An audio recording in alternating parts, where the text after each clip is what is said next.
22 अप्रैल को पहलगाम में आतंकी हमला हुआ। भारत ने इसका मुंहतोड़ जवाब दिया। ऑपरेशन सिंदूर के अंतर्गत पाकिस्तान और पाकिस्तान के कब्जे वाले कश्मीर में मौजूद 9 आतंकी ठिकानों पर स्ट्राइक की गई। देशवासी भारतीय सेना की तारीफ कर रहे हैं, उनके जज्बे को सलाम कर रहे हैं। सेना ने बताया कि उनका ऑपरेशन सफल हुआ। सेना के ऑपरेशन के बाद दूसरी ओर ये भी खबरें चलने लगी कि अब इस पर जल्द ही कोई हिंदी फिल्म बन जाएगी। खैर, वो हिंदी फिल्म कब बनेगी और घटनाक्रम का कैसा चित्रण होगा, ये भविष्य की बहस है। आपको उन कमाल की फिल्मों के बारे में बताएंगे जो सेना के असली ऑपरेशन पर बेस्ड हैं। इस लिस्ट में अमेरिका, भारत और इजराइल की फिल्में भी शामिल हैं। The siege of Jadotville. साल 1961 कॉन्गो को बेल्जियम से आजाद हुए 1 साल ही हुआ था। देश में तनाव का माहौल था, गृह युद्ध के आसार बन रहे थे। ऐसे में यूनाइटेड नेशंस ने अपने पीसकीपर ग्रुप को यहां भेजा। आयरिश बटालियन के जवान इस ग्रुप का हिस्सा थे। सितंबर में अचानक से उन पर हमला हो जाता है। ये 157 जवान किस बहादुरी से 3000 हमलावरों से लड़ते हैं, ये फिल्म उसी घटना को दर्शाती है।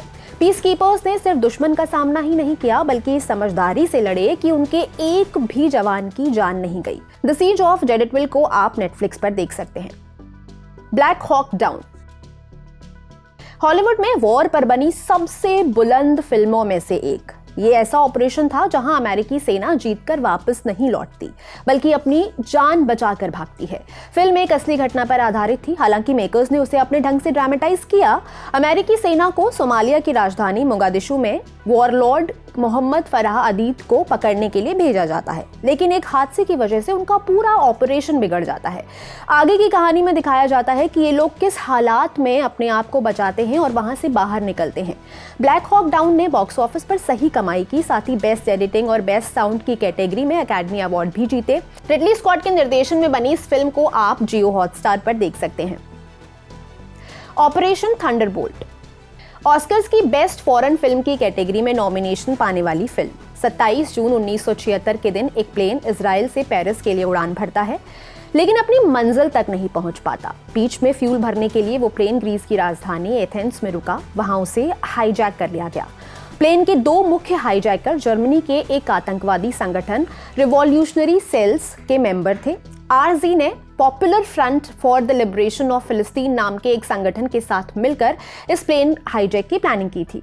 ये लोग प्लेन को युगांडा ले गए। उस प्लेन में 259 लोग सवार थे, उनमें से 90 इजराइल के नागरिक थे। हाईजैकर्स ने इजरायली सरकार के सामने शर्त रखी कि जेल में बंदी हमारे 40 साथियों को रिहा किया जाए।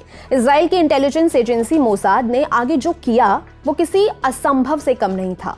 वो 4500 किलोमीटर दूर युगांडा गए, आतंकवादियों को मार गिराया और यात्रियों को वापस ले आए। इस घटना पर इजराइल में कई फिल्में बनी, लेकिन साल 1977 में आई ऑपरेशन थंडरबोल्ट सबसे यादगार काम बनकर उभरा। म्यूनिक। 6 सितंबर 1972 की तारीख। जर्मनी के म्यूनिक में ओलंपिक गेम्स चल रहे थे। पूरा इजराइल उस दिन अपने टीवी के सामने था, लेकिन वो लोग गेम नहीं देख रहे थे। साल 1972 के ओलंपिक गेम चल रहे थे। फिलिस्तीन के ब्लैक सितंबर नाम के एक चरमपंथी संगठन के कुछ सदस्यों ने इजरायली खिलाड़ियों को बंधक बना लिया था। उन्हें बचाने की कोशिश भी हुई, लेकिन चरमपंथियों ने 9 के 9 इजरायली खिलाड़ियों को मार डाला। आगे मोसाद ने म्यूनिक हमले के लिए जिम्मेदार हर शख्स को चुन चुन कर मारा। स्टीवन स्पीलबर्ग की अक्लेम्ड फिल्म म्यूनिक मोसाद के इसी ऑपरेशन पर आधारित है। Ground zero. गाजी बाबा साल 2001 के संसद हमले, अक्षरधाम हमले और कंधार हाईजैक का मास्टरमाइंड था। बीएसएफ ऑफिसर नरेंद्र नाथ धर दुबे ने एक ऑपरेशन को हेड किया, जिसके अंतर्गत गाजी बाबा को मार गिराया गया। ग्राउंड जीरो फिल्म उसी ऑपरेशन की कहानी थी। इमरान हाशमी ने बीएसएफ ऑफिसर नरेंद्र नाथ धर दुबे का रोल किया। ये फिल्म थ्रिलर के लिए पर्याप्त स्कोप छोड़ती है, लेकिन ये सिर्फ एक थ्रिलर फिल्म नहीं है, इसका ड्रामा वाला पक्ष भी मजबूत है। 13 hours the secret soldiers of Benghazi. एक प्योर एंटरटेनिंग फिल्म, लेकिन आपको एंड तक बांध कर रखती है। ट्रांसफॉर्मर्स वाले माइकल बे फिल्म के डायरेक्टर हैं। लीबिया में स्थित अमेरिकी कॉन्सुलेट पर कुछ आतंकी हमला कर देते हैं। अब उन परिसर और वहां मौजूद अधिकारियों की रक्षा करने की जिम्मेदारी 6 फौजियों पर आती है। वो विदेशी धरती पर खुद को कैसे डिफेंड करते हैं, यही इस थ्रिलर फिल्म की कहानी है। बता दें कि साल 2012 के असली आतंकी हमले पर यह फिल्म बेस्ड है। Zero dark 30।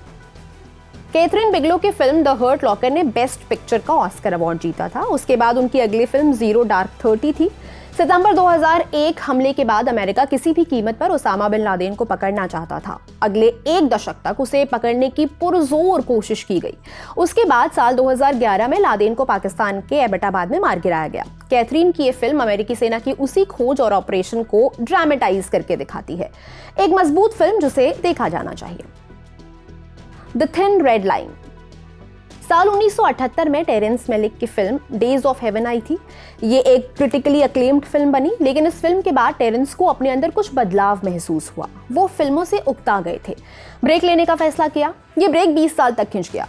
Days of haven के 20 साल बाद आई film the thin red line से टेरेंस ने अपना ये ब्रेक खत्म किया।